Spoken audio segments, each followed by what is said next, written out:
afternoon. I'd like to welcome the family and friends to the Carver Middle High School graduation ceremony for the class of 2013.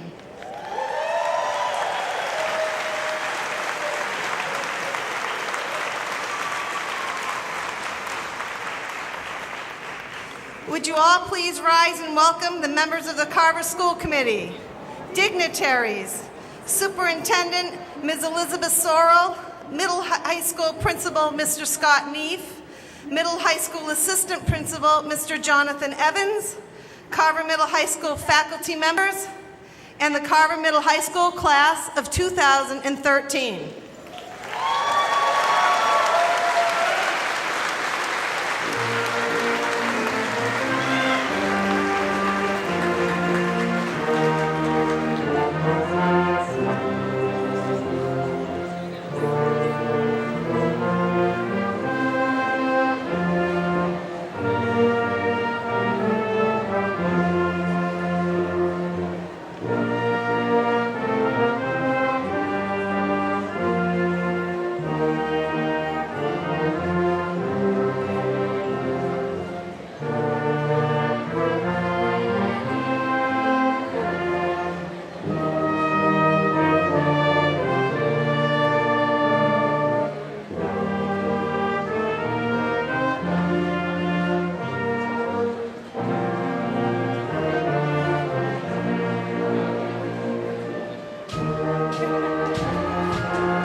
Good afternoon.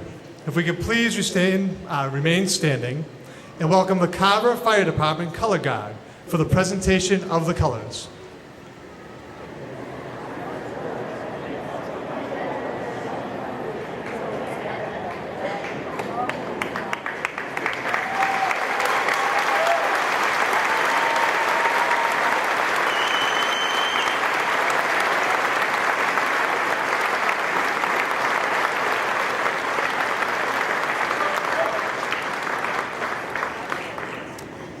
At this time, please welcome Tia Costa to lead us in the national anthem.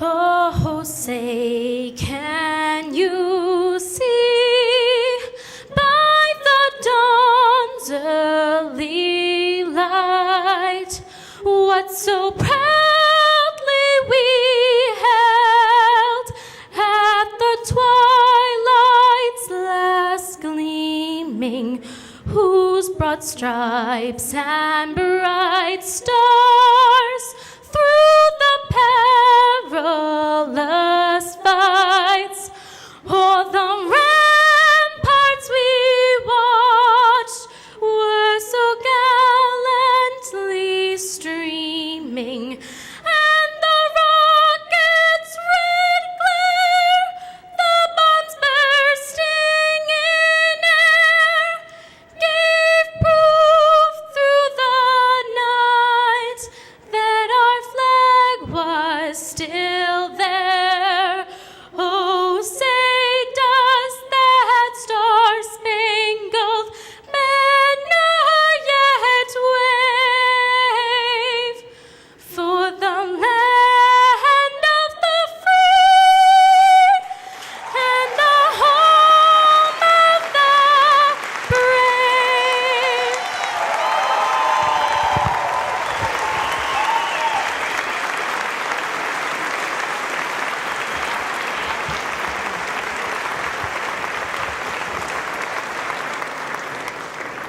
Again, if we could please remain standing and welcome Secretary of the Class Taylor Berry and Treasurer Ellen Thompson, who will lead us in the Pledge of Allegiance.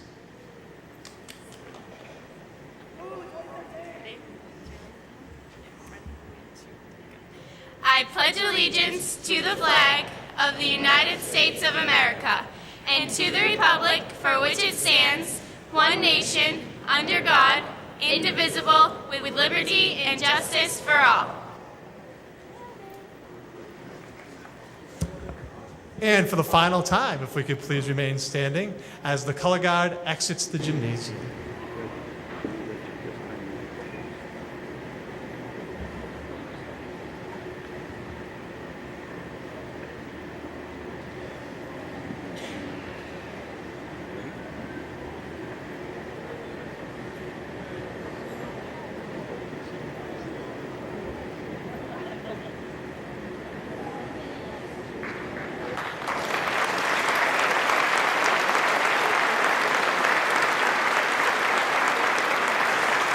Thank you.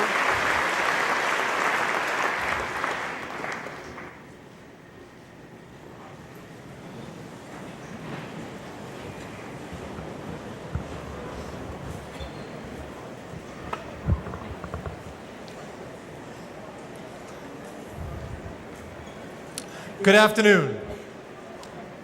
Before I have the privilege of briefly addressing the class, I'd like to acknowledge and thank all the people whose work has been essential to the success of those who are seated on the risers today.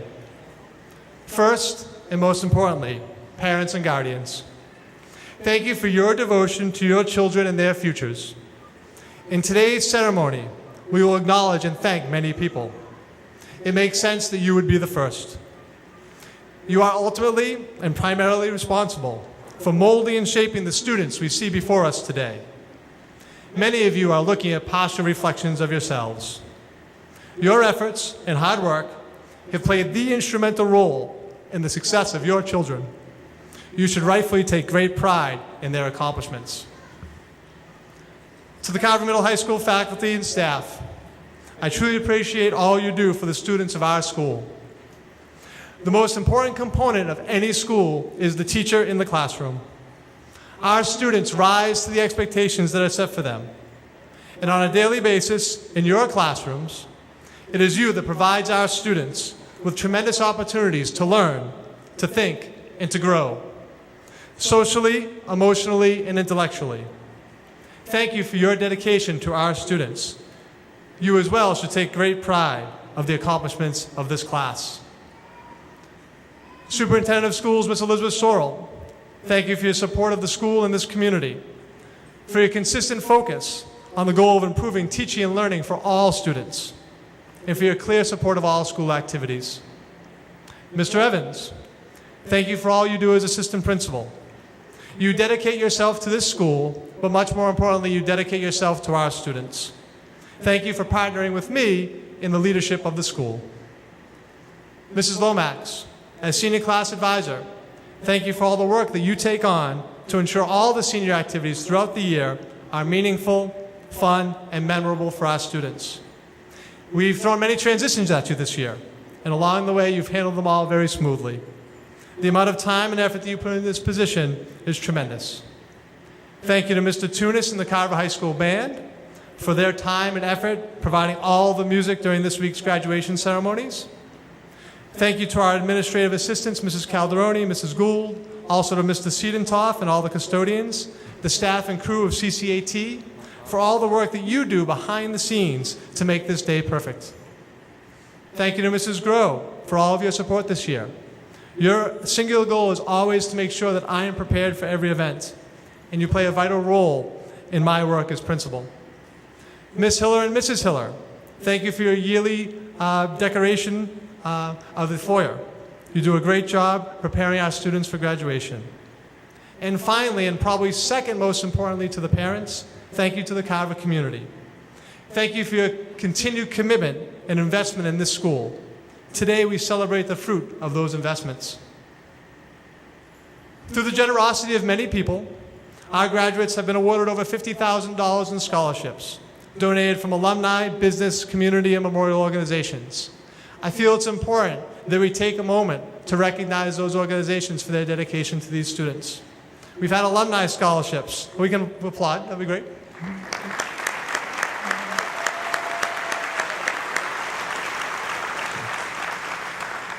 Alumni scholarships from the Carver High School classes of 1998, 2003, and 2008.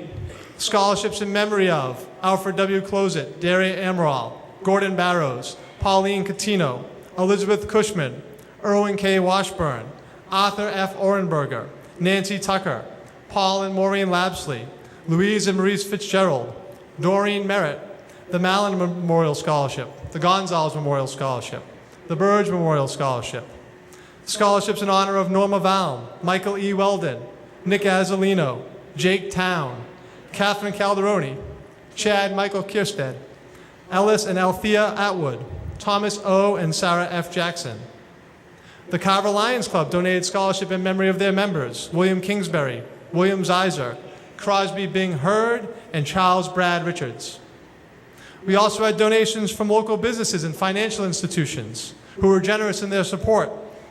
The Norris Insurance Agency, Bridgewater Savings Bank, the Rockland Trust Charitable Foundation, AD Makepeace, Mutual Savings Bank, Honeydew Donuts, the Family Driving School, the UR Brand, Dimensions in Design and Wellness Studio, Deacon's Cranberries, the Rockland Knights of Columbus, and Vanity Hair. Community and civic organizations also donated scholarships. The Carver Democratic Town Committee, the Carver Pop Warner, Carver Volunteer Firefighters, the Carver Police Union, the Rocky Gomes Student Athlete Scholarship, the Julian Southworth American Legion, the South Meadow Village Association, the Carver Sportsman Club, the Carver Athletic Boosters, the Carver Girls Softball League, Carver Community Access Television, the residents of Newfield House, St. John the Baptist, Box Tops for Education, Carver Old Home Day, and the Carver Women's Softball League. And finally, school organizations donated scholarships, including the Carver Elementary PTO, the Carver Middle High School PTO, the Carver Middle High School National Honor Society, the Carver Middle High School staff, the Educational Association of Plymouth and Carver, the Carver Music Boosters, the Odyssey of the Mind and Destination Imagination Group, and the Candace Weiler Scholarship, and the Carver Middle High School Math Club. Can we please have one more round of applause for all of our generous scholarship donors?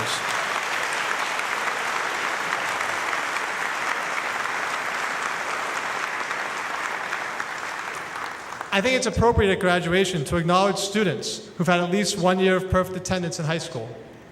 I've always promoted the fact that attendance is the baseline, the foundation of academic success. And it's appropriate to recognize those students who have this strong foundation and to set the tone for other students who may want to accomplish this goal. So if the following seniors could please stand when their name is called and remain standing as I announce your names. So students who had at least 1 year of perfect attendance in high school: Christina Barrows, Zachary Bell. If we could hold our applause stand, that'd be great, because actually it's tremendous the number of these students who had at least 1 year of perfect attendance.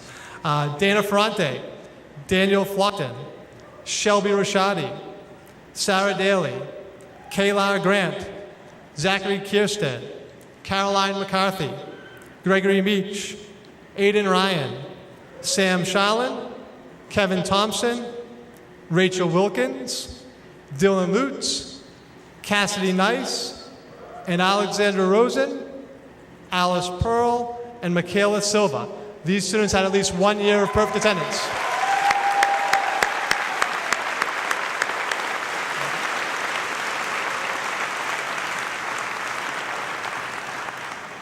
We had a group of students who also had 2 years of perfect attendance, and each of these students had it in 2 consecutive years. So that would be a minimum of 360 days of attending school.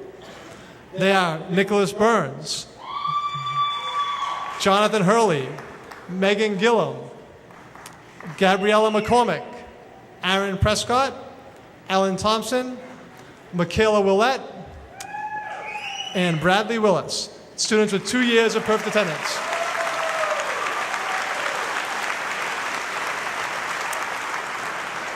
And finally, there was one student in the class who had 3 years of perfect attendance in 9th, 10th, and 11th grade. So that's a minimum of 540 days consecutively, but it's probably a little longer on each end. And that one student is Robert Eldridge.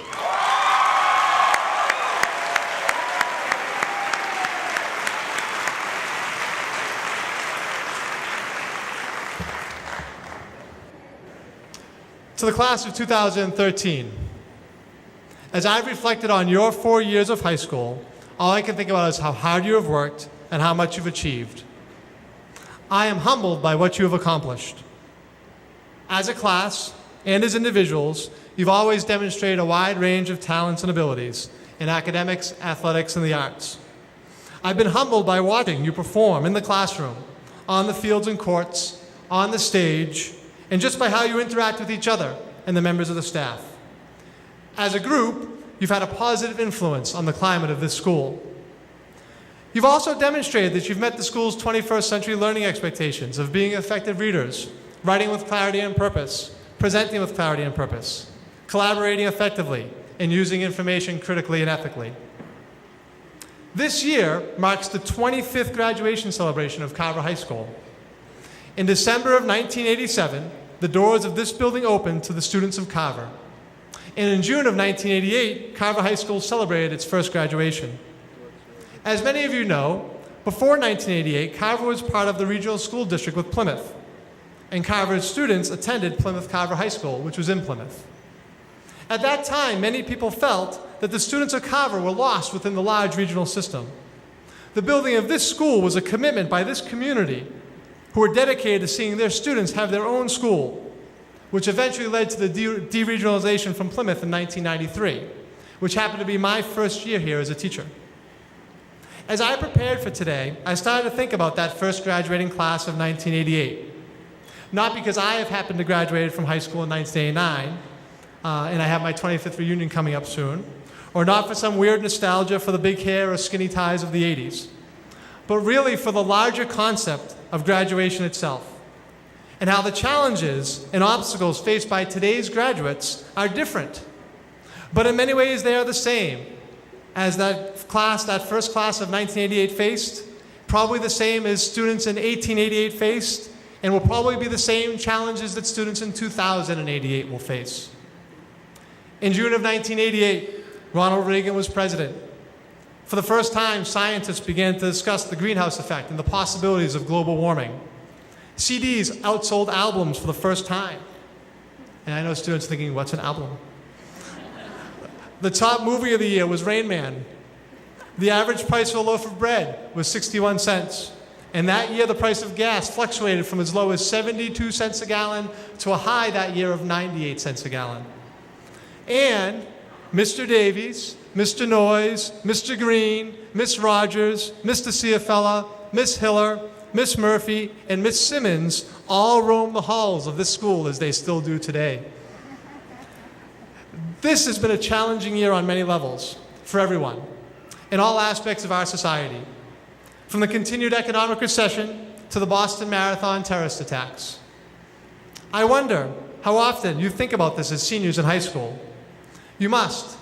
The cost of college is ever increasing, there's still a weak job market, and we face challenges of the war on terrorism. The reality is, though, it's a difficult time to be entering college, the service, or the workforce. I would understand how you, or why many of you and your families would have concerns about the future. But life is about challenges. It was no different for the first graduates of Carver High School in June of 1988. They were also faced with a complex world with many obstacles. In the 1980s, we were still struggling with the Cold War, fearing communism, the Russians, and nuclear war. The AIDS epidemic was terrifying a generation. And as a society, we were still coming to grips with achieving Dr. Martin Luther King's dream that all children be judged by the content of their character rather than the color of their skin. But if history has taught us anything, it is that we as Americans will overcome any challenge placed before us, and in the end, we will be a stronger nation for it. Recently, United States Senator Johnny Isakson of Georgia gave the commencement address at Berry College, a small private institution in the state. Senator Isakson began his speech by saying, "I'm going to give you the speech I gave to the graduating class of Walton High School in 1988, when I was the commencement address speaker when my oldest son graduated. Because the secret of living a happy, successful, and fulfilling life is no different today than it was then." I agree with Senator Isakson. Through the work of your parents, your friends, your faith, this school, you have learned a set of morals and skills that have prepared you to overcome challenges, any challenge you'll face. Like the school's 21st century learning expectations of reading and writing and collaborating, these morals and skills transcend time and are universal. Honesty, integrity, dedication, passion, love. The graduates of 1988 used these same skills and universal set of morals to become today's parents, today's teachers, and doctors and political leaders. They've overcome challenges and they've worked hard to change the world. And you, as the graduating class of 2013, will do the same. Last month, we had the pleasure of having Captain Stephen Bowen address the students in grades 8 through 12. Captain Bowen is from Cohasset and is an astronaut who's been on 3 space shuttle missions, including the final mission of the Atlantis. Captain Bowen began his presentation with a picture of his 6th grade class. The idea behind it was at the time the picture was taken, no one would have identified him as a future astronaut. Taking a picture of you, the class of 2013, on the risers today would reveal a great image of what will be. You will be true friends to one another. You'll be loving and dedicated family members. You'll be athletes and coaches and nurses and physical therapists and doctors.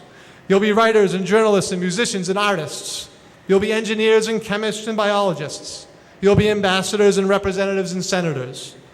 Maybe one of you one day will be the astronaut that goes on the mission to Mars, trumpeted by Captain Bowen. As all Americans have done before, as the members of the Carver High School class of 1988 did, you will overcome the challenges that face you personally.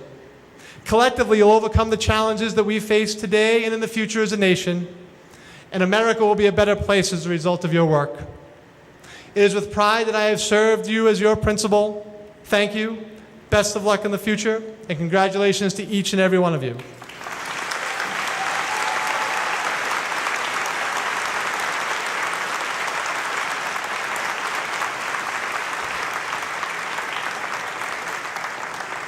At this time, I'd like to invite Ms. Alexandra Burr, Vice President of the Class of 2013, to address her classmates.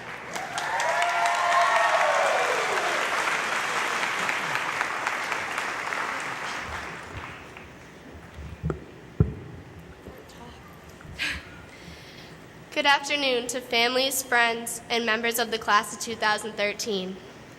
It's an honor to be here today addressing our class one final time. Teachers have always told us that when writing or speaking publicly, know your audience. Luckily for me, I know my audience very well.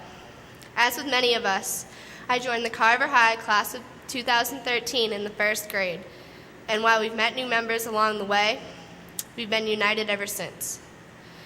It seems that one of the ties that brought us together was the belief that everyone else was out to ruin our experience. For a long time, I was sure that our class was unlucky, as if cursed by some superstition of unlucky 13. We were hurt and confused little middle schoolers when we didn't get to go to Camp Borndale like the classes before and after us, or when we had to adapt to a new class rotation and principal every one of our middle school years. We fought the cold, harsh reality of not getting 8th grade yearbooks, and it seemed as if the world was ending when we had to go to New York City in rainy March instead of during Christmas time. We felt that our dignity was threatened when they took our plastic knives away in the lunchroom. And down to the very end, we fought to make sure graduation could be today, June 2nd, on a day where we could all receive our diplomas together. While all of these feats may not have involved unanimous effort, it always seemed that way to other people. And I think that's because even if we didn't directly support it, we made sure the rest of the school thought we did. I'm sure that we're the only class that decided to have a sit-in here in the gym that year we only had one pep rally instead of 2. We're the only class that started planning senior show skits in the 9th grade just so we could have the best one. And I bet we're the only class to start a 1-3 chant at all 4 of our high school homecoming dances, which involved rivaling upperclassmen, something completely unheard of. We always felt like we won, though, whether it be because our group actually outnumbered the rest or just because we were the loudest. In our minds, we won. We've shared so much excitement and disappointment over the years. There have been countless times where I've thought about how proud I am to be a part of this class. But then there were also times where I was conflicted by the question of, who is doing this to us? We can see now that most of these obstacles we faced were not in the least bit a plot against us, but rather an example of how life can be sometimes. We also see that none of these things were life-ruining, even though they seemed that way at the time. And I think what made it seem this way was the absolute ferocity we showed when fighting for what we wanted. We, as a class, never wanted adversity to win. Our unity gives us a competitive edge that we can use in our futures to get ahead. We might want to avoid boycotting over plastic knives in our careers, but the mindset is a good one. Sure, maybe the things we stood up for were small and seemingly insignificant in the real world, but working in a group, voicing your opinion, and taking the initiative to push for change are skills we need to have when we walk out of here today. And I strongly believe we have these skills. Even though our sit-in over the pep rally only lasted 5 minutes, we took the initiative to push for what we wanted. So remember that, and use that to go do something like support the building plan for a local elementary school that needs renovation. And when we came together to perform an awesome senior show, we learned and proved that we can work in a group. So use that. Use that to go do great things. Come together and start a charity like the One Fund to support Boston Marathon victims. And when we beat out all those upperclassmen with our 1-3 chants, we made sure our voices were heard. Use that. Make sure your voice is heard and go rally for equal marriage rights. Maybe it didn't seem like it, but all of our silly misfortunes have taught us lifelong skills. So this is it, 2013. It's finally time to go and make an impact on the world. However you choose to do it, continue to stand up for what you believe in, and don't be afraid to voice your opinions. And finally, thank you to all those people who were supportive by putting us in our place sometimes. I can only hope that I will meet people in my future who will make me feel a part of something important the way this class has. Thanks for all the good times and lessons I can take with me. And I think it's in order to show everyone here one last time how united we truly are. So I would greatly appreciate it if the class of 2013 would join me in one final 1-3 chant. 1, 2, 3. 1, 3, 1, 3, 1, 3, 1, 3, 1, 3.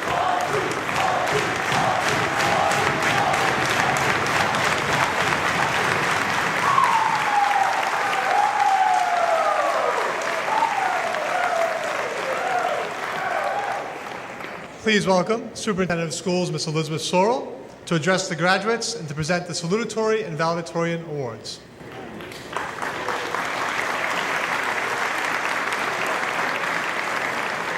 Thank you, Mr. Neef, parents, families, friends, and teachers, and the class of 2013.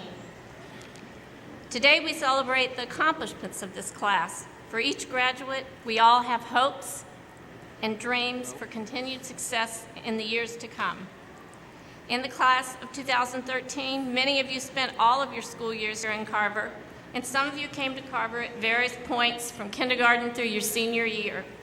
Today, all of you graduate as one class, the class of 2013. Each of you brought individual talents and expertise to your class. You are accomplished athletes, musicians, dancers, artists, poets, historians, scientists, mathematicians, and leaders. You have other talents that are too many to be mentioned. At Convocation, many awards and scholarships were given to you to recognize individual achievement. You are a very accomplished group. And now here comes the science. Mr. Neef is history, I'm science. When you come together as a class, you represent much more than the sum of your individual talents. You have synergy. When you work together in student government, environmental club, the National Honor Society, the basketball team, the mock trial team, the band, the chorus, and all of your group efforts, your individual skills contribute to a combined effort that is synergistic in nature. What is synergy?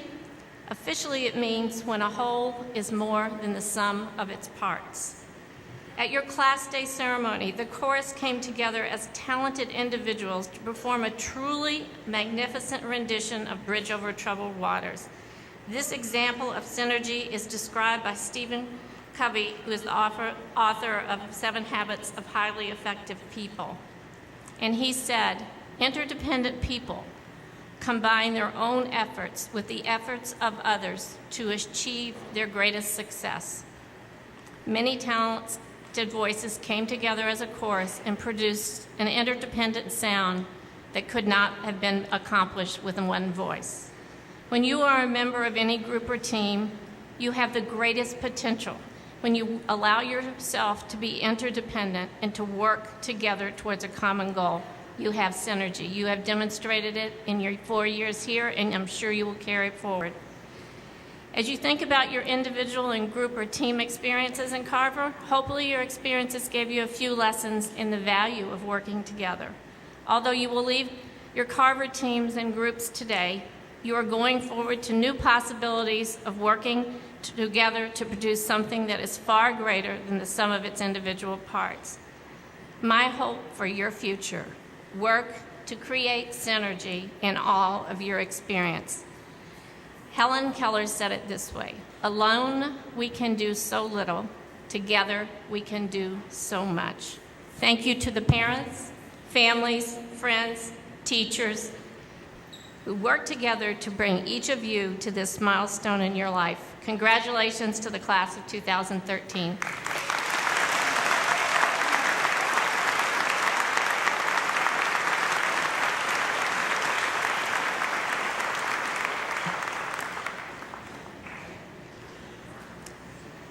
And this is one of the proudest moments of my life every year, is to present 2 final awards to the graduating seniors who finished at the top 2 in their class. The salutatorian this year is presented to Alexandra Rosen. Congratulations.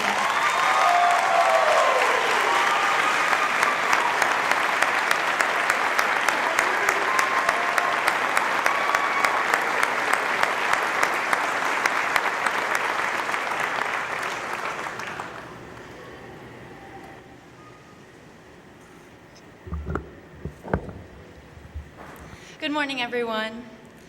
Thank you for being here to share such a special day with us, even though you'd probably rather be in a pool or something today.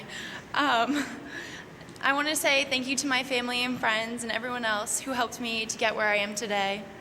And thank you to the class of 2013 for making these last 4 years together so wonderful for me and for each other.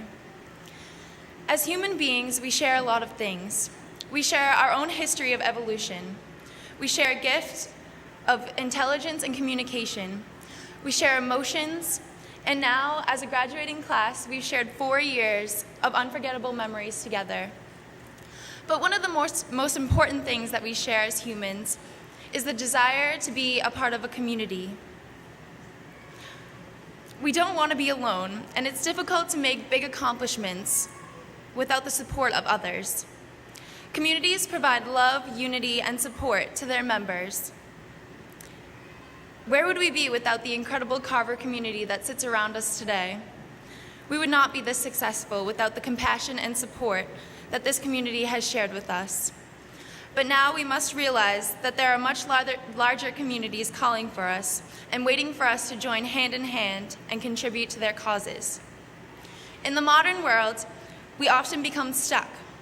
In the commotion of school, Facebook, Twitter, work, money, and our friends, we find ourselves whipping around a circular train track of our own lives, moving too fast to see anything outside of our own windows.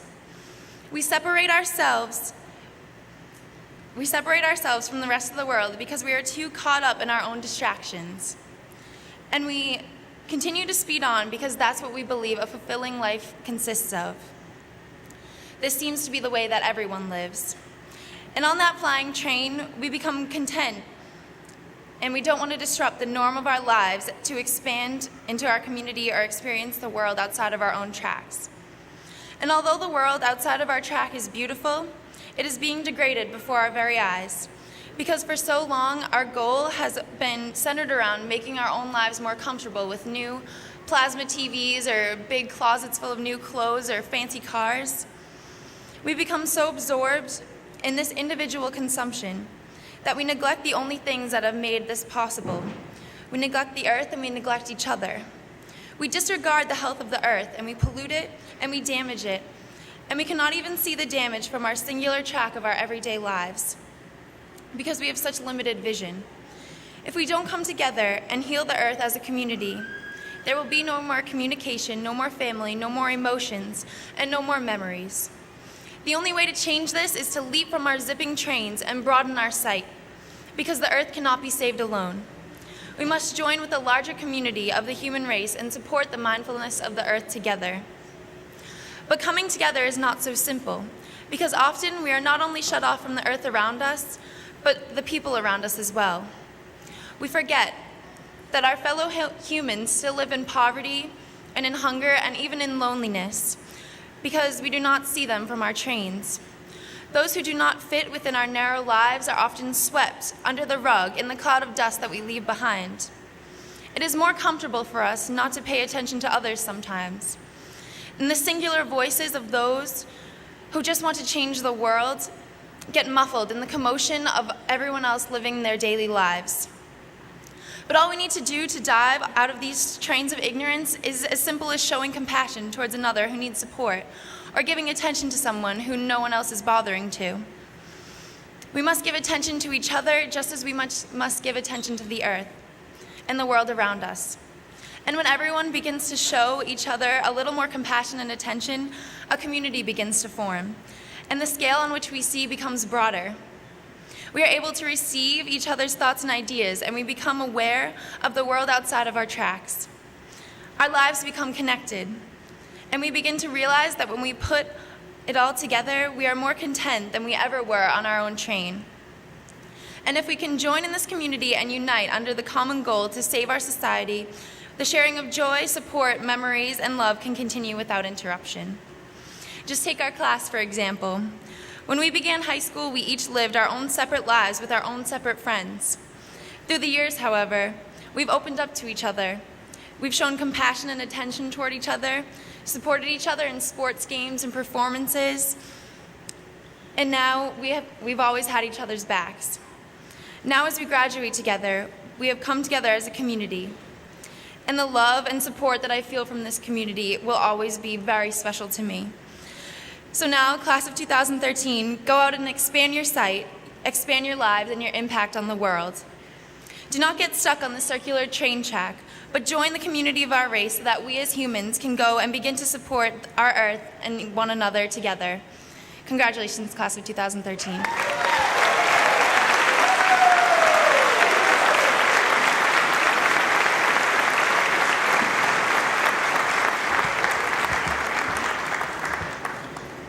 And now it's my great honor and privilege to present the Valedictorian Award to Dana Ferranti.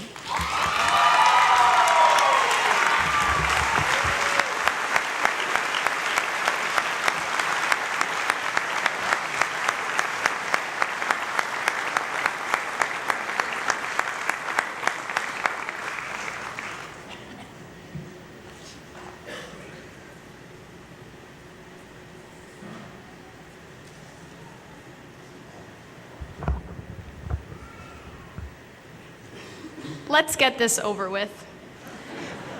On the last day of classes, my dad reminded me that this was the first thing that I said to him when I woke up on the first day of school.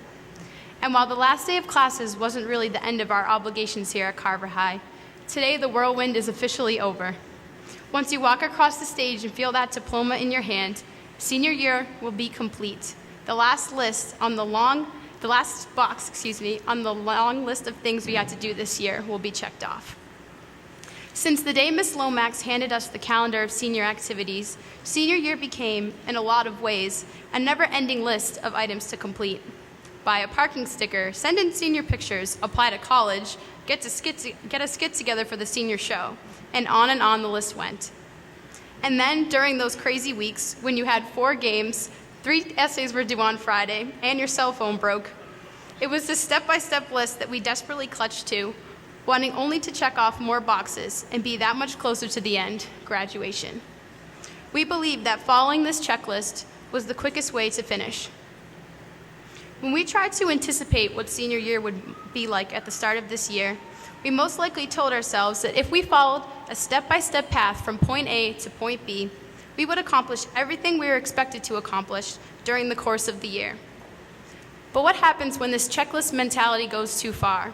When we simply go through the motions and do not consider why we are doing the things we do. It seems likely that this will happen again in our lives, that we will work like we have worked this year to fit a certain mold, to do things the correct way. And then our success at meeting our goals will be determined by how well we met some model that does not exist, some model that everyone appears to silently follow and understand, but nobody can identify where the model comes from. Chances are we will not stop and think about what we are actually doing, in fear that by doing so, we will miss our opportunity and get left behind. If we are not careful, this mysterious concept of the right way to do things will render us mindless and unable to identify why we are doing these things. Sometimes it seems that a remedy for this complacency or a fear of it can be fixed by a commitment to a path that is out of the ordinary. People like to think that severing their ties with societal norms will prove that they, unlike those who appear to be streamlined along, somehow picked a more fulfilling path. Maybe they will find a path more meaningful, but oftentimes those people have spent more time trying to avoid the conventional path than asking themselves why they need to avoid it in the first place. No matter which path you will follow, traditional or unconventional, no one is exempt from the complacency that threatens all of us. It is frightening to consider what happens when we get so engrossed in the external world that we forget that each of us is our own person. It is as if we gradually get captured by some unavoidable current that pulls us so far out that it seems our fate is no longer under our control. But lucky for us, we are here today with so much of our lives ahead of us that we can decide where we will go from here and discover most of all why we want to get there. Don't be afraid to think. Leave behind the voices of classmates, counselors, recruiters, parents, teachers, bosses, and colleges. Think about your concept of a successful adulthood, but forget the notion that there is a set of standards to get there. Seek the reason why you will journey along each path you will choose in your lifetime. Make sure that the decisions you make have a purpose, a meaning, that only you need to understand. And if a decision leads you to a path taken many times before, don't be ashamed to find that your life may mirror those around you. Have that be the result of a conscious choice rather than complacency. If you strive to be unique, embark on your out-of-the-ordinary ventures, not with ridicule for those who have chosen a more common path, but realize that you too must ask yourself why your ventures are worthwhile. No matter what direction you will go in after leaving today's ceremony, your life's path will never be too conventional or too eccentric, just as long as you understand why you are taking the course you are on. Best of luck to all of you, and I wish you all a wonderful life.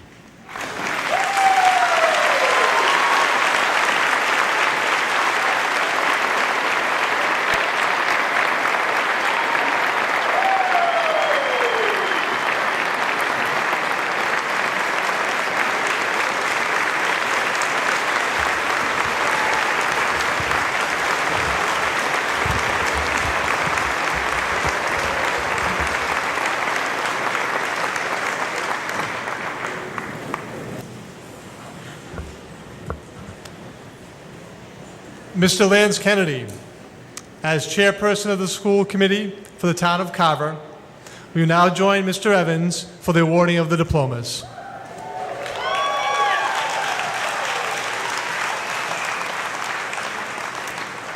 Mr. Kennedy, as principal of Carver High School, I attest that the members of the class of 2013 who stand here before you have fulfilled all the local and state requirements for graduation from this institution as stipulated by the Carver School Committee.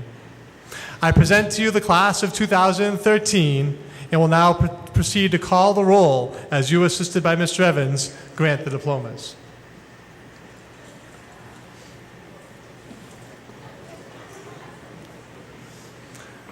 Alexandra Marie Rosen.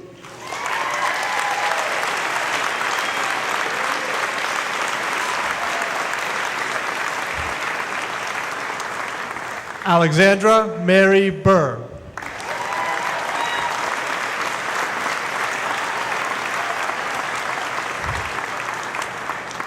Ellen Salgado Thompson.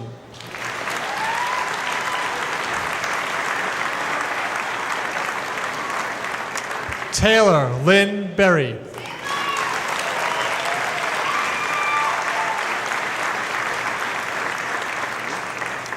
Omira Jean Barrows.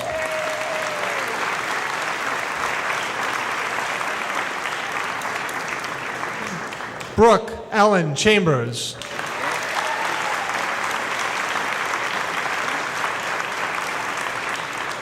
Diana Louise Chase.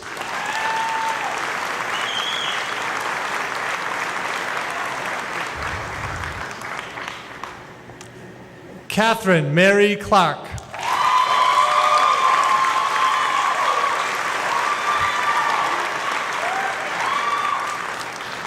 Diego Ivan Crawford.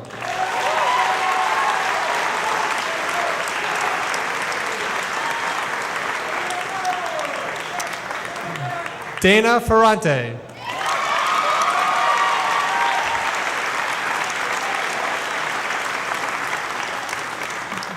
Daniel James Fluckton.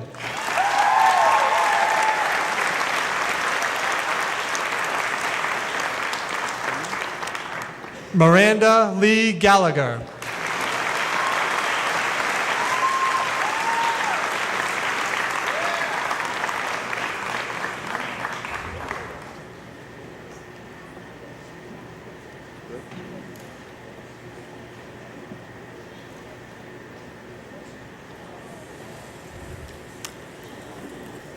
Ariel Marie Chambers.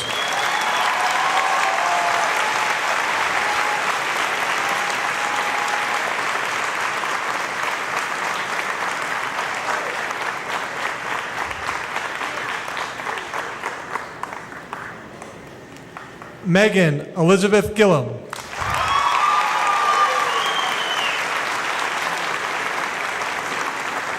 Megan Ann Gonzalez.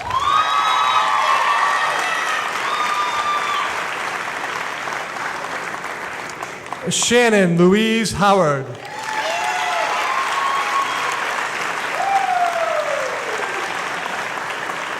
Emma Autumn Perkins.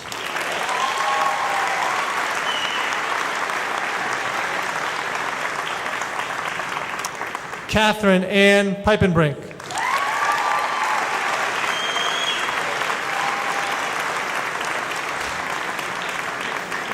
Brooke Ann Rodrigue.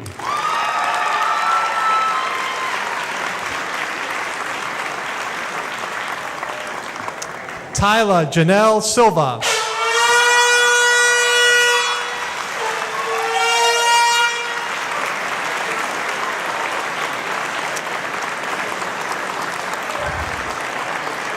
Rachel Josephine Wilkins.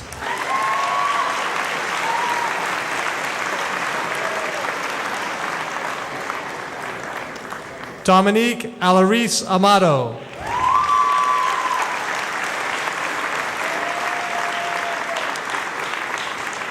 Sonia Marie Andrews.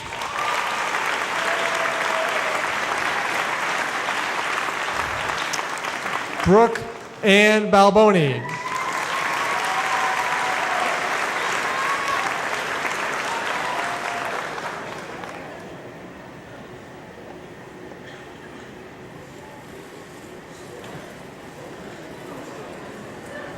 Christina Marie Barrows.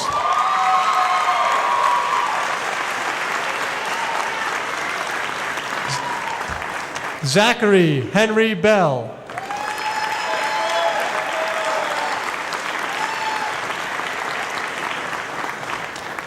Zachary Michael Brasha.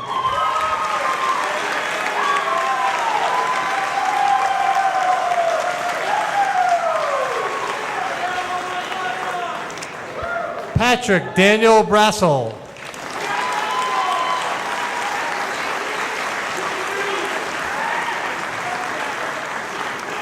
Ryan Daniel Burke.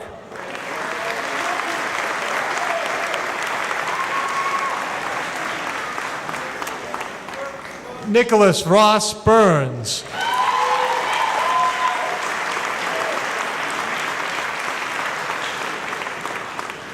Adriana Christine Busa.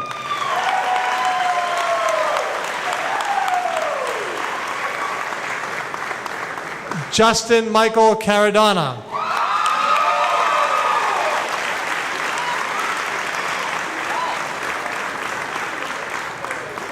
Justin Cody Cheeseman.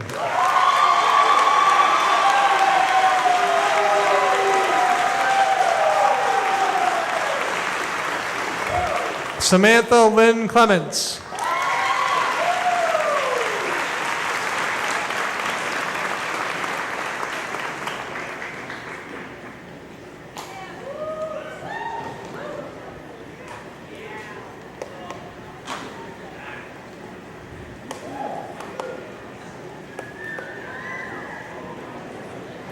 Carissa Marie Collins.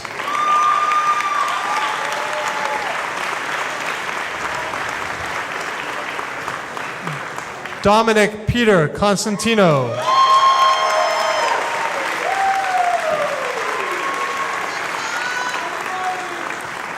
Joseph William Cooney.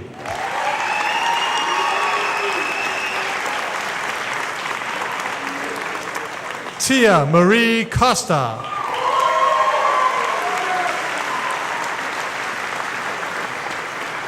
Shelley Anna Coyne.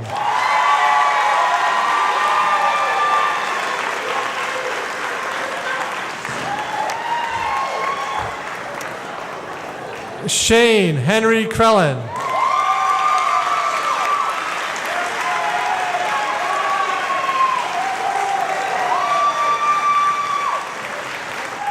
Nicholas Mark Sear.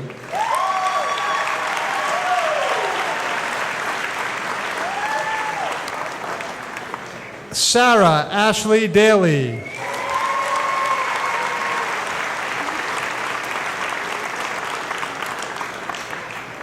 Wesley Mahoney Davis.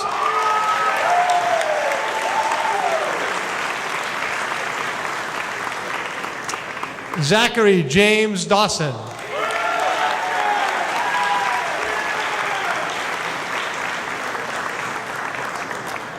Hunter Theodore Deneen.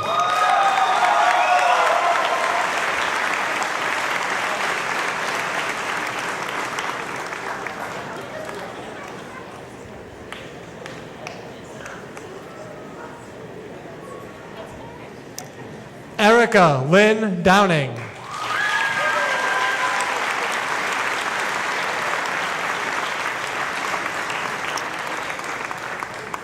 Carson Kelly Drakakis.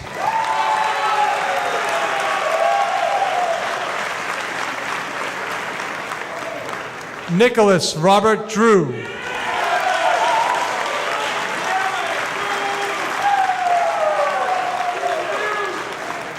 Daniel Jacob Duff.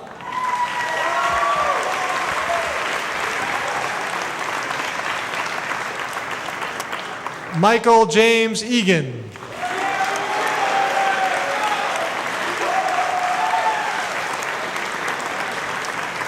Robert Belding Eldridge.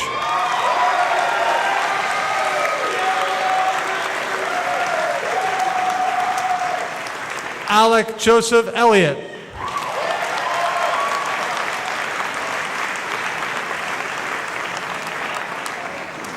Kyle Anthony Ellis.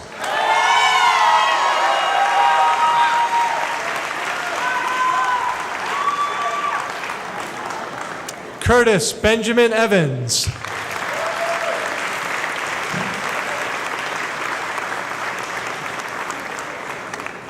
Alyssa Marie Farquinson.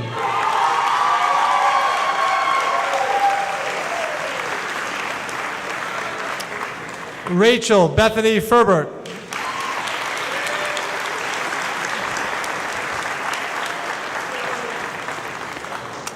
Elizabeth Irene Fitzgerald.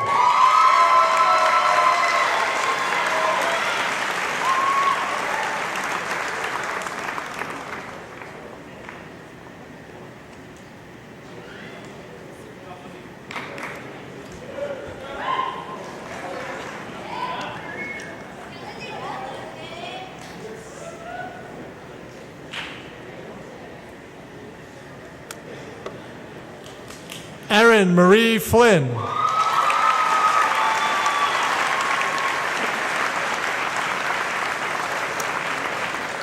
Keith Darwin Fortier.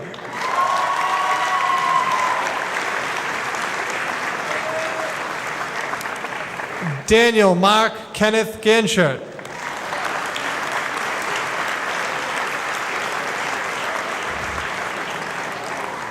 Kayla Elizabeth Grant.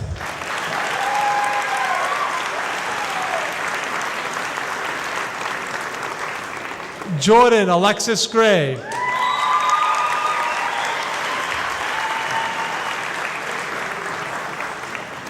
James Harvey Hallett V.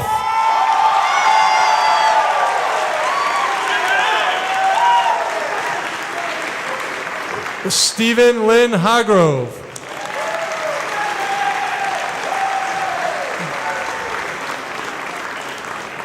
Joseph William Harrington Jr.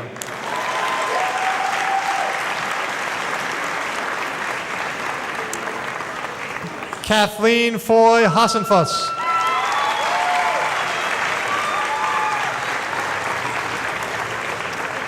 Joshua Christopher Hooper.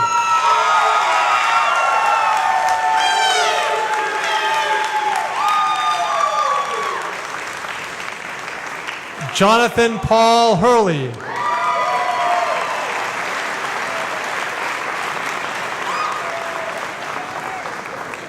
Christy Ellen Hutchinson.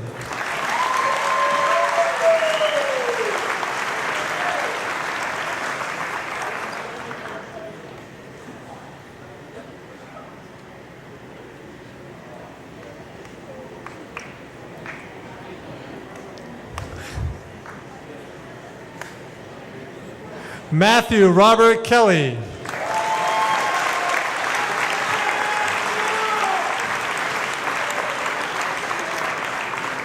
Zachary Allen Kierstead.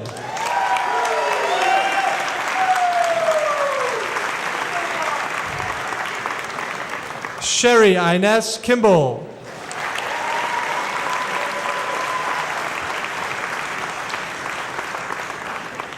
Paige Ashley Lawson.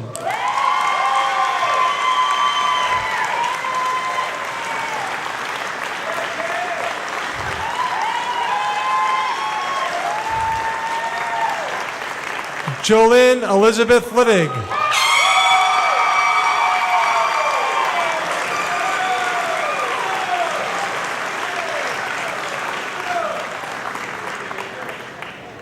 Shauna Leanne Loring.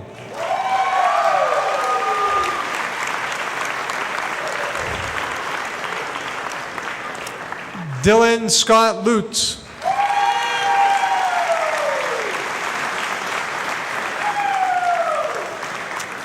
Gabriella Kathleen McCormick.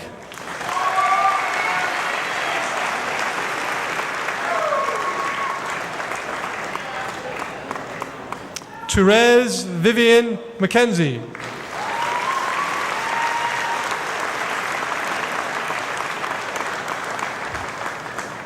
Luke James Mahoney.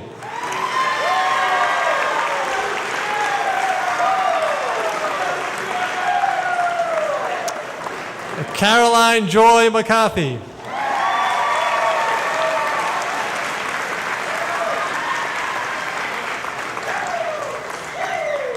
Rhiannon Leah McCarthy.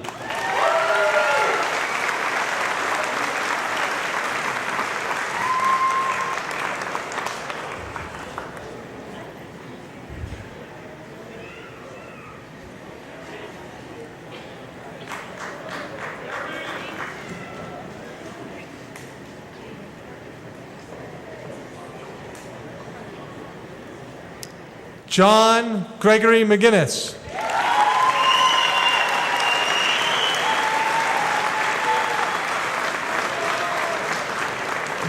Gregory Arthur Meach, Jr.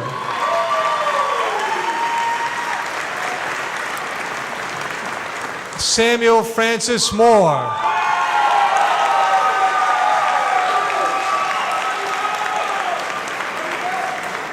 Adam Ryan Moray.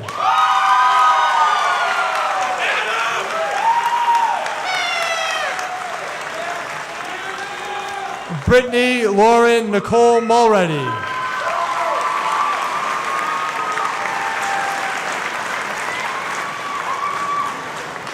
Douglas James Murray III.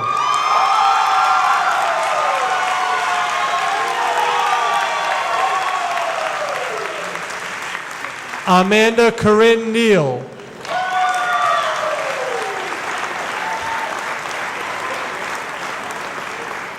Jenna Marie Neves.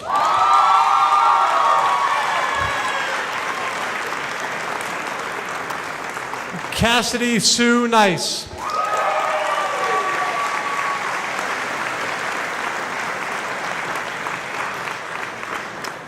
Paul Edward Nickerson, Jr.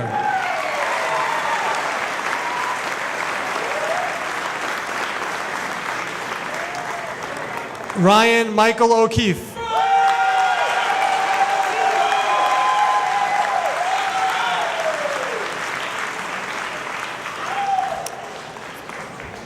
Damon Jacinto Pagan.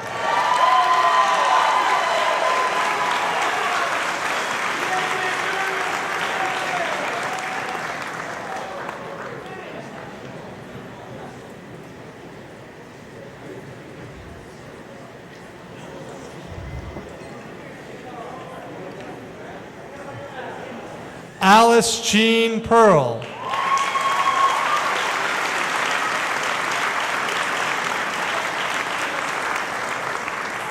Valerie Ann Pearson.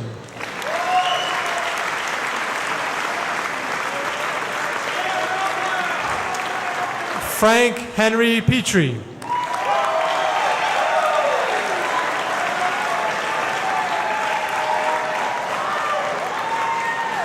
Ashley Elizabeth Pierce.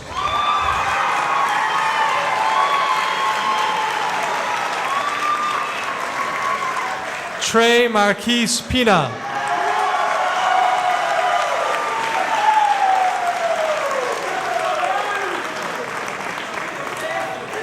Antonio Santos Pires.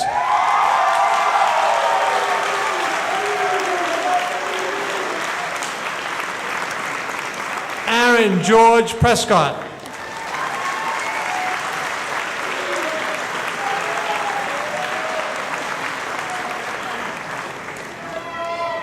Mitchell Joseph Raposa Jr.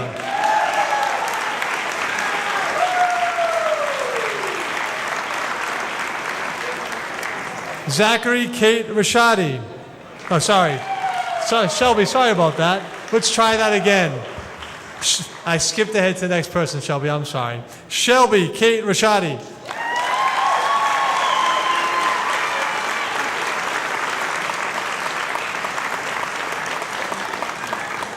Zachary William Rydell.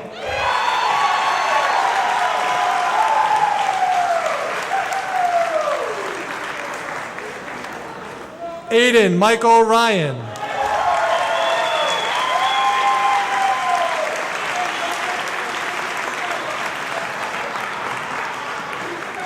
Andrew Joseph Sanabria.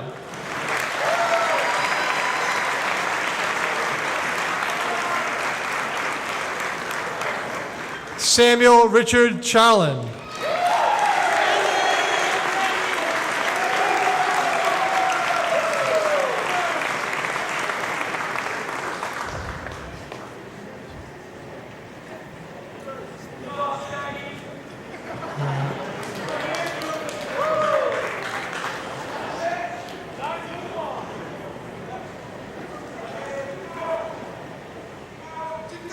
Ashley Lynn Shaw.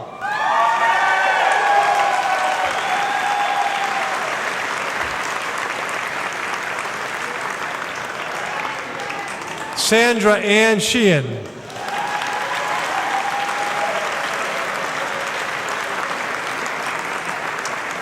Michaela Elizabeth Silva.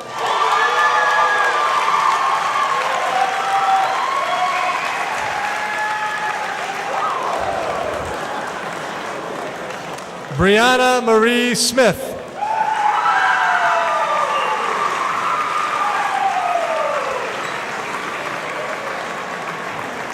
Kevin Michael Thompson.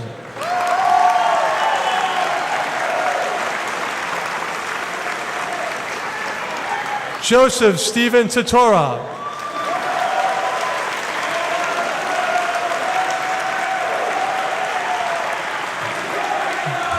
Gretchen Marie Trop.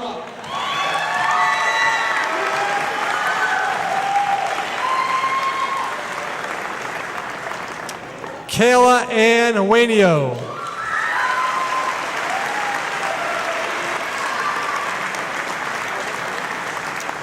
Rachel Lee Wheeler.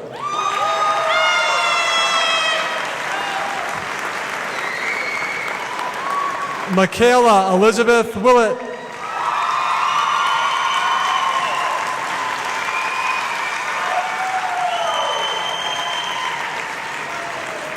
Bradley David Willis.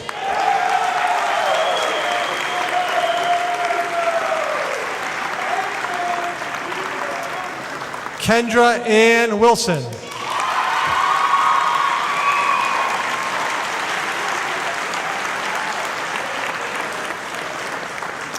Ryan Gregory Zakarewski.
Miss Alexander Rosen, please come to the front of the class and lead the class of 2013 in the symbolic act of moving their tassels representing graduation.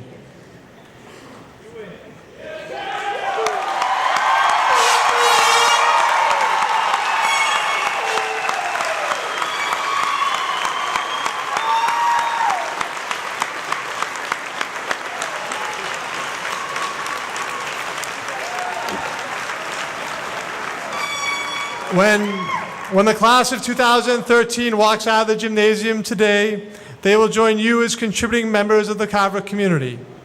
You will find the town of Carver stronger with their presence.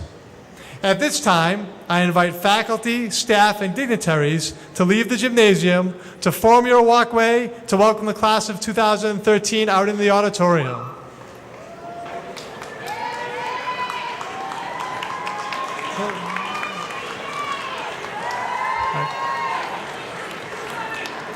Ladies and gentlemen, please rise as you already are, so I shouldn't read the script.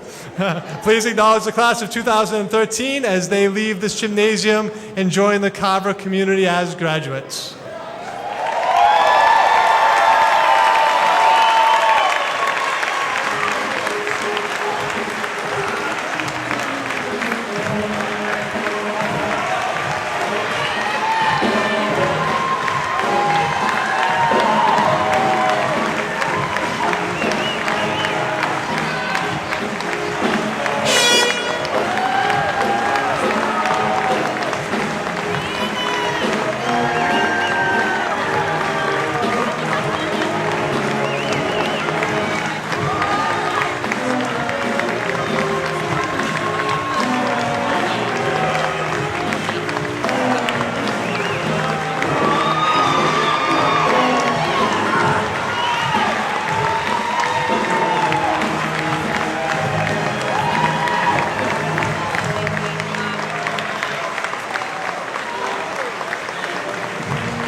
Amen.